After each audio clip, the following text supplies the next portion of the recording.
chance to see some pretty cool moments at the Saddledome over the years where the crowd was fired up. Wayne Gretzky's last game in the late 90s, Canada's almost miracle comeback against Russia at the World Juniors a few years ago, of course the 04 Cup run, and tonight a packed crowd doing what they didn't get to do last year before Jarome Iginla was traded. Give him the proper send-off for his 16 years of incredible service on and off the ice in this city.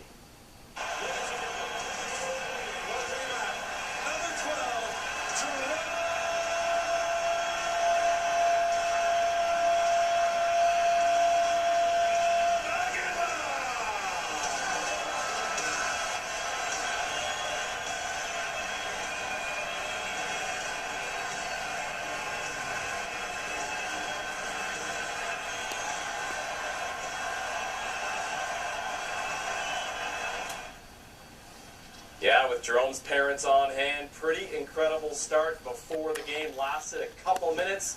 Now to the action, and Hoodler had a great chance, stopped by Tuukka Rask. How about Jarome Iginla? Almost scored early in the first period. That would have probably brought the house down. Then Hoodler again to Gio. Great chance in front.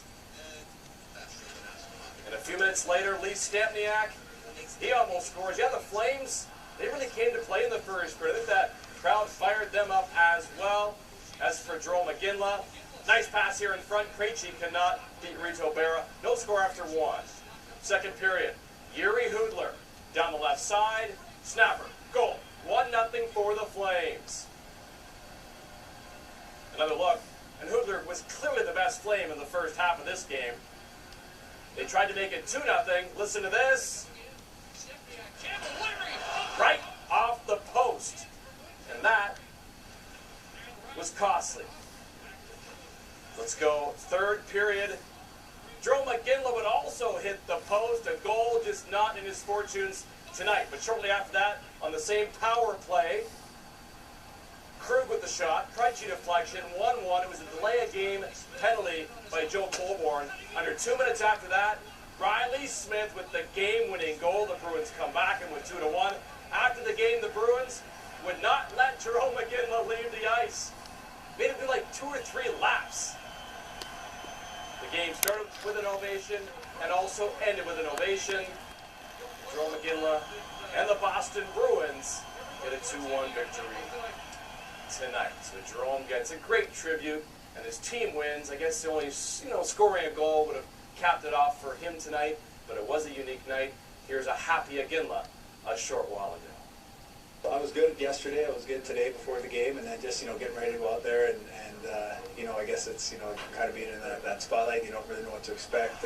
Yeah, I was a little nervous and then a little excited, and I got a great one-timer chance right off the start, and I was a little too excited and pulled it and tried to hit it too hard, and but yeah, that's part of it, and that's kind of fun of it too. It's fun to be a little bit get the butterflies going and a little bit of the nerves, and but it was definitely a little bit different playing at home. And when I came out, I heard Beasley doing the announcement and stuff. It kind of it did feel a little surreal, and I heard it so many times over the years, and the lights out and the atmosphere in here. It was great. It was definitely brought back a lot of great memories. How about the 3-star selection? Did you plan on doing a bit of a loop, or was that entirely forced? That was pretty forced. It was pretty forced. The guys were great.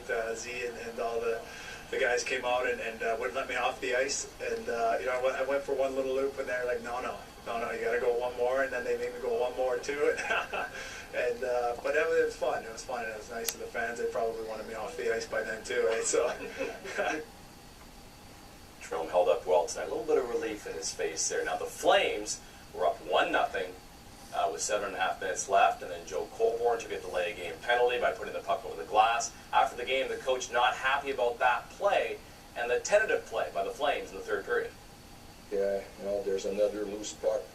We throw it in the stands instead of throwing it away, and no one does those mistakes on purpose. It's a sign that sometimes some players are not quite ready for the mandate that we're giving them, but it's part of a rebuild.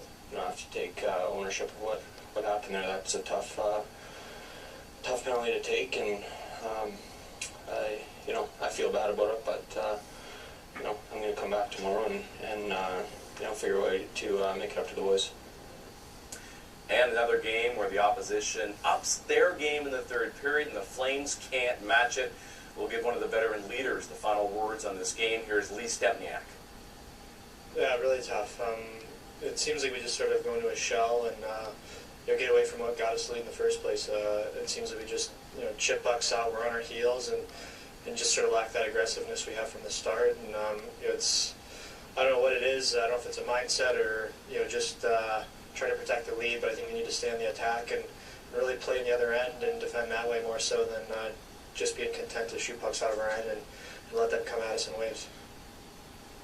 So tonight, another great moment for Jerome McGinley at the Saddle Dome to add to other great moments over the years. Here's Grant Pollock. They say Yankee Stadium is the house that Ruth built. I don't think it's fair to say that the Saddle Dome is the house that Jerome McGinley built. However, it is safe to say that Jerome McGinley played a huge part in making this great hockey rink famous. There have been many great Flames over the years, but only 3 were the faces of the franchise. Lanny McDonald, Theron Fleury, and Jerome McGinley.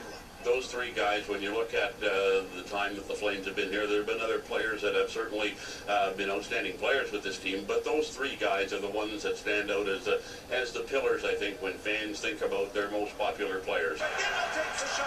McGinley was at his best in the spring of 2004, leading the Flames to the Stanley Cup final. It's definitely a huge highlight for me. It was a lot of fun. I think as a team and as a city, I think some of the traditions that we had started, the Sea of Red, there on 17th, how much fun people were having with it, and each game that we'd win and each series that we'd win, and how into it the fans were. He was the best player in the game at that point. I mean, it was one of those things where he just basically said, okay, get on my back, I'm carrying you, and we can do this kind of thing together. All right. Good to see you, man. Thanks for coming down. But Jerome was more than a great player, and that's what sets him apart from so many others. People thought they knew him because of the way he was, and I think that he represented the best of us to us. That's the kind of person we wanted representing our city, our hockey team, ourselves, I mean, he was Jerome. That's quite a good team we saw tonight that Jerome plays for now.